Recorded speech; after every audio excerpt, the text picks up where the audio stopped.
Hello, welcome again to FAIRtax Power Radio. I'm Bob Paxton. And I'm Bob Scarborough. And we are the FAIRtax Guys. Gotta love it. I'm getting lazy in my old age. I used to scramble Fat Albert all the way up. It'd take about an hour and a half to undo. So now I just leave it with a waffle pattern. But that's still, this 11 by 11 Rubik's Cube is indicative of how complex, how constantly changing the current income tax system is. And it's compared to my little 2x2 cube that it's over in the bag across the room. I don't have that, but that's the FAIRtax. There you go. That's right. And it's as simple as night and day. And the complexities of the Internal Revenue Service and how it is explained seems in some cases to be more palatable than the FAIRtax. In its simplest form, it eliminates the Internal Revenue Service, repeals the 16th Amendment, and provides up to the poverty level prebates for everybody. And you pay at the register. And if you don't want to pay a tax, you don't pay anything. Yeah, and if you don't want to pay tax, don't buy anything. So, of course, that only works up to a point. You do have to buy certain basic necessities. You do need clothes for the kids. You do need food and stuff like that. But all of the taxes on those basic necessities, as we talked about last week here on FAIRtax Power Radio, all of the taxes you pay on your basic necessities are reimbursed to you via the prebate. Again, meaning you do not take a dime out of your own pocket to pay the FAIRtax until you have provided your family's basic necessities. My favorite phrase again, you feed your family before you feed the government with a FAIRtax. Absolutely. Absolutely. And here in just a little bit, we have a sort of an analysis, a loose analysis based on some of the articles and some of the stories and reports that we're hearing and reading from different people around the country who have been over the last few weeks thinking about what would a FAIRtax look like? How would it work? And there are people that are giving it serious consideration, across the country, not only professional writers and reporters, but also the common man, you and me, us and them, as we move forward. So we'll take a look at a few of the comments that we're reading and determining. Okay, yeah, we will kind of suspend the FAIRtax is good for fill in the blank series. We'll pick that up again next week here on FAIRtax Power Radio. But we'll look through some of the stuff you're talking about. But first, if you talk about looking through. Yeah, there's a lot of stuff there too. I have got to look through Congress.gov. Again, we are illustrating what the kind of absurd stuff is being proposed anyway, put in the tax code. And of course, some of the absurd stuff that was proposed several years ago is already there. So the kind of stuff that we're highlighting here in this segment of the program is indicative of what's already in the tax code. Right. In fact, a motto, it says, we're going to amend the revenue code to change this provision, which means it's already in there some way, somehow. And that's right. Crazy. Let's start with H.R. 963. This is a bill to amend the Internal Revenue Code to provide that the energy credit shall not apply to certain types of energy production on agricultural land, and your favorite phrase, for other purposes. Yeah. I said that one left you totally speechless, huh? I'm sitting here. I'm sitting here trying to just gloss over all of this. All of the work that goes into crafting these legislative tidbits that go into the tax code, and how would they necessarily fit into the tax code? And of course, my favorite, the for other purposes part, just opens the door wide for interpretation of anything in the future. That why couldn't that just be said? And it is in a lot said in the beginning of just about every bill that shows up relative to the tax code, and I'm sure other bills too not related to the tax code. Yeah, but we hear a lot about how the income tax picks winners and losers, and the FAIRtax doesn't. And this is kind of an example of that. Provided the energy credit shall not apply to certain types of energy production. So whoever is engaged in that type of energy production is being dealt a setback by the Internal Revenue Code if this bill becomes law. So again, there's no text in this one. I can't really dig into it and tell you what it says beyond the title here. But the energy credit shall not apply to certain types of energy production on agricultural land. Now that makes me think of agricultural land, what kind of energy cows produce, but that's about it. I will not go there any farther. But you're talking about wind farms, with the winds that, the what do they call them? Wind farms, like solar panels. Yeah, the wind farms with the turf. And it's funny that you should mention that, because you had no clue that the next item on our Congress.gov segment today is HR 426, which is the Lakes Before Turbines Act. And this one does have some text in it. You open up the Lakes Before Turbines Act, and you see that it is a proposal to amend the Internal Revenue Code to end the investment tax credit for offshore wind facilities in the inland navigable waters of the United States. In other words, don't put a windmill in the middle of the Mississippi River. You might have somebody trip over or something, Oh, mercy. So apparently there is a tax credit that would encourage investment in offshore wind facilities. And now this bill wants to take that tax credit away if you're putting wind facilities in the inland navigable waters of the United States. Mercy. Figure that out. And you had no idea that was coming when you stepped into the wind farm stuff. Call me clairvoyant. I'm clear. You're clear. Okay. Let's scoot on a little bit here.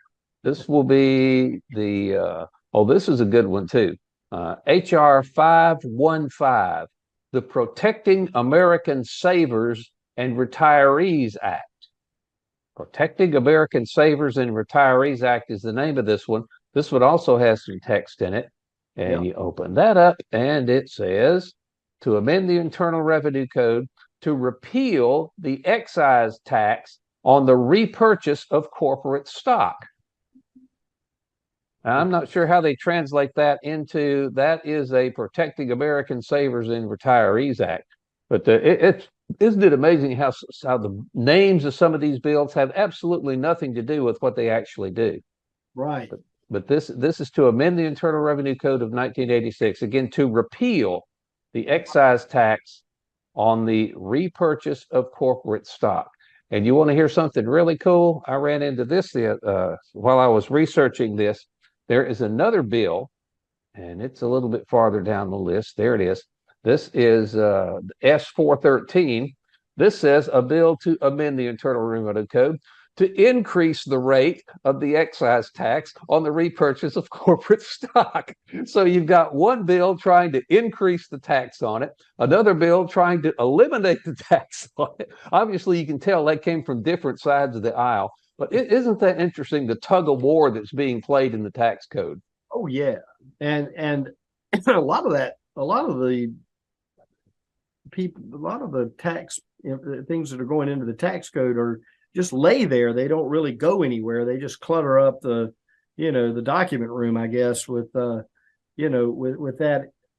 we're reading. But it just goes to show how much time is spent dealing in the tax code, legislatively speaking, and what better time that time could be used, in other positive endeavors in Washington if they didn't have the tax code to play around in. Well, I'll say, if you want to protect American savers and retirees, implement the fair tax and quit taxing them to death on what they're earning and stuff. It's just crazy. Nutty. Oh, excuse me. That's getting there. We'll have to do the fair tax is good for retirees segment when we resume this one. But I thought that was funny that one bill wants to eliminate the excise tax on the purchase or repurchase of corporate stock, and the other one wants to increase the tax. So they're just going at each other. If they would have caught up with each other, and talked about that ahead of the filing of those bills. Okay, let's move on. This the next one on our list is HR 318. This is the Protecting Homeowners from Disaster Act of 2023. Protecting Homeowners from Disaster. Open the text on that one, and it is to amend the Internal Revenue Code to repeal the limitation on deductions for personal casualty losses. Explain that one. Personal casualty losses? Yeah, I guess that's if a tree falls on your house or something, and that's a I'm assuming that's kind of what a casualty loss is. And there apparently is a limit on what you can deduct for personal casualty losses, and HR 318 is trying to repeal that limitation. So again, the shifting sand nature of the tax code comes to the forefront with HR 318. So it was talking about something that might have occurred in the tax code a few years ago, or apparently there's a limit on that kind of deduction, and this is good. They're trying to change the limit on that deduction. It'd be a whole lot easier if there just weren't any deductions at all. If there's no income tax to take a deduction from, you just pay your taxes at the cash register when you buy stuff. End of story. Moving along, HR 680. This is the Tax Relief for Middle Class Families Act. Now, we talked about this a bit last week on FairTax Power Radio, tax relief for middle class families. The FairTax certainly fills that bill. Sure. And this one has some text in it that says to amend the Internal Revenue Code to increase the limitation on the deduction for state and local taxes. There are some states where state and local taxes are sky high. And if I'm not mistaken, part of the Tax Cuts and Jobs Act, back when Trump was president, put a limit on how much of your state and local tax burden is deductible on your federal income tax return. And ever since, they have been trying to increase the limitation on that. The high tax states are wanting their citizens to be able to deduct all of the money that they're taking from them. So that's HR 680. There you go. There I go. Let's see. Have I got one? Yeah, I do. I've got one more. Let me dig back here on my little list and find this one. This one's a little bit farther down the list. And it is, there it is. HR 338. I love this one. The Permanently Repeal the Estate Tax Act of 2023. And I opened up the text on that, and it basically says a thing that they will repeal the estate tax. Well, the FairTax does that. Right. Along with a lot of other taxes too. Yes. So we got a Representative Robert Latta of Ohio District 5 is the sponsor on HR 338 to permanently repeal the Estate Tax Act of 2023. Well, we just need to get you on board and not only repeal the estate tax, we could repeal the income tax, we could repeal the payroll taxes, we could repeal the capital gains taxes, we could repeal all of the taxes that you currently have to deal with on your on your 1040 form. We'll mention no HR 1040. Again, that's the flat tax alternative. That bill has been reintroduced into this Congress, I just noticed, and maybe on a future program here, we can go through the differences between the flat tax as proposed in HR 1040 and the fair tax as in HR 25. But Representative Latta wants to permanently repeal the estate tax. Well, fine. Let's just pass the fair tax and get rid of it all. It takes care of a lot of challenges, and I think that's probably why there's a lot of hesitation on even discussion. And now everybody's being brought into a discussion, whether they like it or not, with HR 25 maybe later this year, where there's the what's in it for me. How am I going to continue to do my business in Washington? With this new way of doing things, if it ever happens. I think there's a lot of that going on. The gravy train is a pretty thick little operation up there. All right. Okay, let's dig into these couple articles that you found. One was on USA Today, written by a lady named Claire Mulroy, Mulroy. The headline is, what House Republicans are trying to change with the FairTax Act. Now, we should note that even though the support for the fair tax in recent years has come pretty much from the Republican side of the aisle. The fair tax per se is not a Republican idea. It's not a Democratic idea. It's not a politician's idea of anyone. It was designed by economists that were simply charged with designing the best tax system you can. And why both sides haven't latched onto it, there was some Democrat support when it first came out. But now this is being attributed as a, depending on what your point of view is, it's some kind of plot by the House Republicans to do this, that, and the other to you. And let's go ahead and have a look at this article that Miss Mulroy wrote for USA Today. The political climate has become so polarized that you can't say boo in Washington without there being a discussion of who said it first or what does it mean or anything like that. And now let's get on with the and I'm trying to get over to that article right now myself.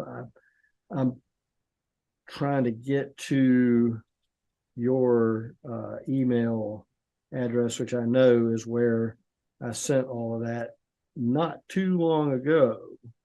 And yes. Which one is this? Is this the national? This is the USA Today one. I got it right here. Okay, and folks, these articles are here. We are a few weeks after the big flurry at the end of January, first part of February, where the Congress was beginning to sift through all of the concessions made by the speaker in order to gain the speakership, one of which was bringing H.R. 25 to the floor for discussion. So Clara Mulroy is asking the question, do you live in a state that has a high sales tax? What about a state that imposes no sales tax at all? Consumption tax, which sales tax falls under, is often a footnote at the end of a receipt, but makes an impact on your wallet it's all the same.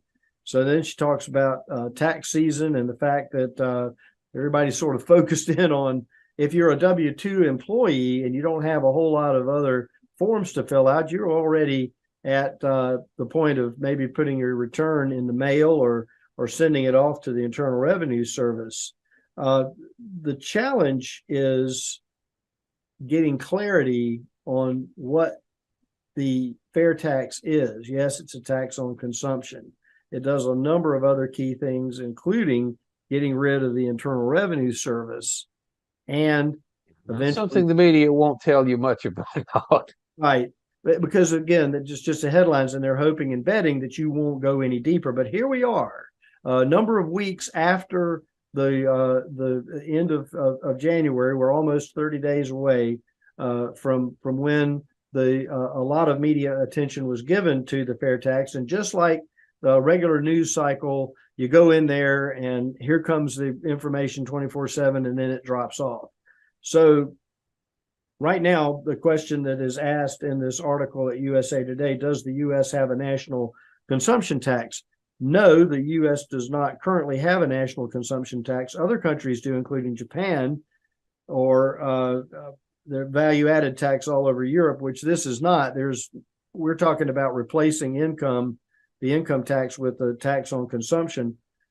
Consumption taxes in the U.S. are on a state-by-state basis. Almost every state imposes sales tax except Alaska, Delaware, Montana, New Hampshire, and Oregon, which instead allows cities to charge a local sales tax.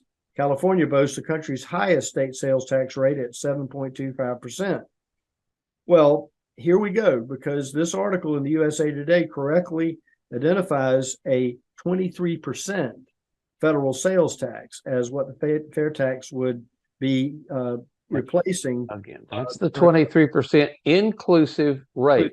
Meaning if you spend $100, $23 of what you spend is fair tax. Again, the fair tax will be included in the price of everything you buy, not added on like the current exclusive sales taxes that we're familiar with now. So that's where the 23% comes from. If you consider your tax paid as a percentage of the total you spent, including the tax, then it's a 23% tax. Do it and a lot of folks are switching that the other way around and calling it a 30% tax. But this article at least is honest in what the actual rate is. Right. And then, of course, the young lady at USA Today goes on to say that CBS News is reporting that tax experts warn it would mostly benefit the wealthy who would see major tax cuts. Let me say that tax experts, by definition, today are people who have a vested interest in keeping the current system and making the fair tax look as unattractive as possible. So they're going to throw all kinds of stuff at it. Mostly benefit the wealthy. They don't mention that the current tax code is just chock full of ways that the wealthy legally reduce their tax liability, and there are no such exemptions, no such deductions, no such loopholes in the fair tax. The more money you spend, the more you take out of your pocket to pay the fair tax. It's that simple. That's correct. And the challenge is, and again, folks, here we are, we're about a month past when we were seeing the actually getting the fair tax into the media reporting cycles, where we are now out of that. And here we are with several articles that we picked up over the last 2 or 3 days or within the last 24 hours that the writers, whether it be an opinion piece or a news piece, will basically have we'll have a look into a little bit deeper than just the headline of a 30% tax, which we know that's what we've been trying to deal with here for the past several weeks on this program. So and we'll continue to do that too. The challenge that we have is national media has a huge megaphone that we as fair tax volunteers don't have. So we rely on people who understand what the message is and have figured it out. And I think a lot more of the citizens of the United States, through consideration and thinking about what the fair tax is, are coming to the conclusion that it is a pretty good thing.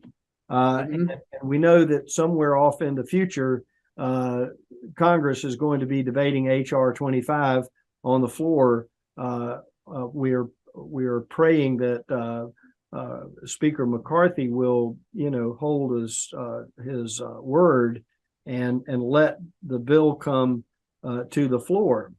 I'm encouraged by any opportunity to debate or discuss or have people think about the fair tax. Get it right.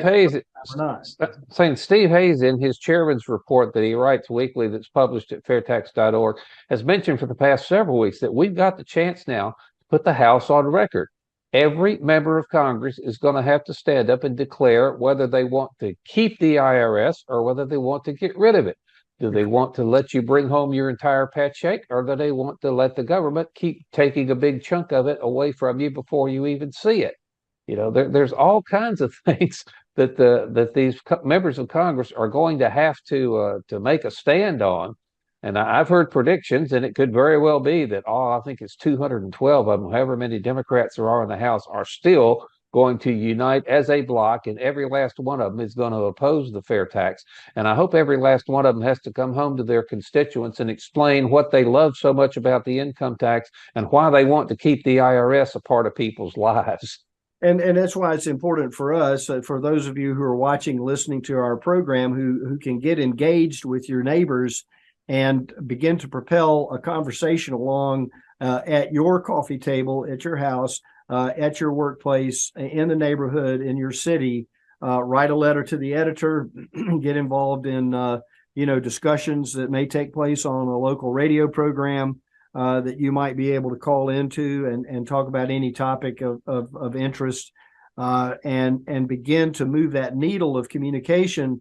Again, people are really starting, as I see it in social media and also in these newspaper articles, that people are starting to think about more than just a superficial brush off that the fair tax has been getting and got here in spades recently, as recently as the end of January, with the introduction and the positive movement.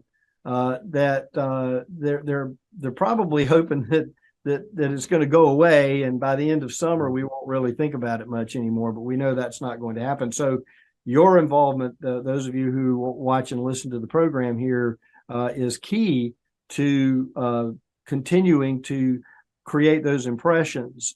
I tell you what, I had to laugh at Chuck Schumer's characterization of the fair tax. Did you see what he said? Yeah, he's the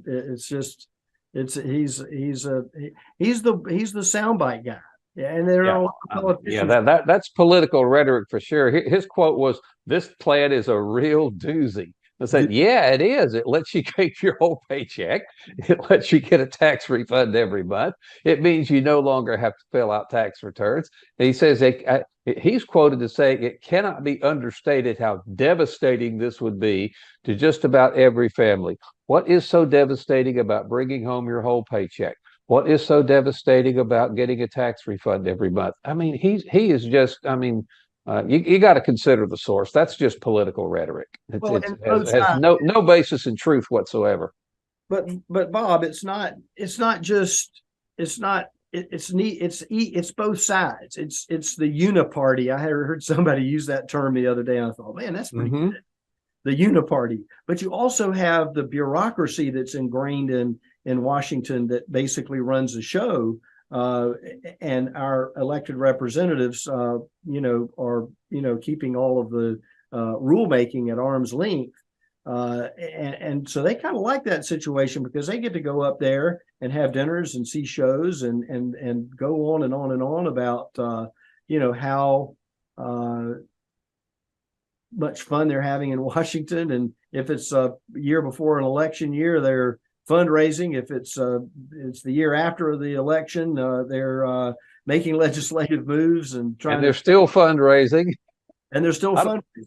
Yeah, not a day goes by when you consider how expensive it is now to run for federal office. You have got to be fundraising literally every day.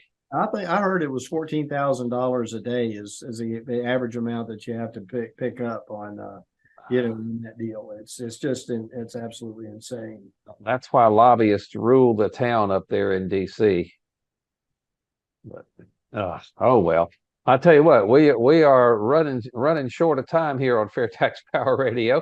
Again, it is heartening to see an article like this where they're at least honest about what the rate is. That it's trying to tell you the truth and is not trying to scare you about what an awful disaster this is going to be, even though they do quote Chuck Schumer in this article. Well, I pulled up because that was the quote. That was the headline quote. That was a doozy. Anytime somebody says the word doozy, that's paramount to Great Jehoshaphat or something like that. Indeed. All right. Well, I'm afraid we're about out of time again, and we'll encourage people to send us comments and questions at thefairtaxguys@gmail.com. You look like you had something to toss in there real quick. I did, but it's an article from a newspaper in it's the Eagle Tribune, located in North Andover, Massachusetts. I don't want to get into it today, but maybe we can send people to it. It's an opinion piece by Theodore Xenakis, called The Wednesday Advocate, a Fair Tax. And I like it because people are digging in and thinking about it. And that's what we all need to encourage people to do. Think about more than just what you hear in the media. Sidestep the media, go directly to fairtax.org, do not pass go, and collect the prebate, and you'll be a happy camper from then on out. Right. You do that, you'll have an opportunity to really understand what is going on. And I think that if you do that, you'll be able to convince others to do the same thing. All right. And I'm afraid that's going to wrap up this edition of FAIRtax Power Radio. Thank you so much for watching, listening, and sharing our videos. We are the FAIRtax Guys. I'm Bob Paxton. I'm Bob Scarborough. Reminding you again, the fair tax is the only truly fair tax. And once you understand it, you'll demand it. So what would you do for her? We've got several programs that will help her. We just need to find out how much she makes. But the good news is, the less she does, the more we can help. Yeah. If I may, with the fair tax, we wouldn't even tax her income. So the more she makes, the more she has. But still, a consumption tax could eat up a lot of her income. Which is why at the beginning of every month, we're actually going to give back all that she pays in taxes on basic necessities. You're going to give her back her taxes? Every month, on everything taxed on basic necessities. But we're also going to give it back to you and to every American citizen. Why?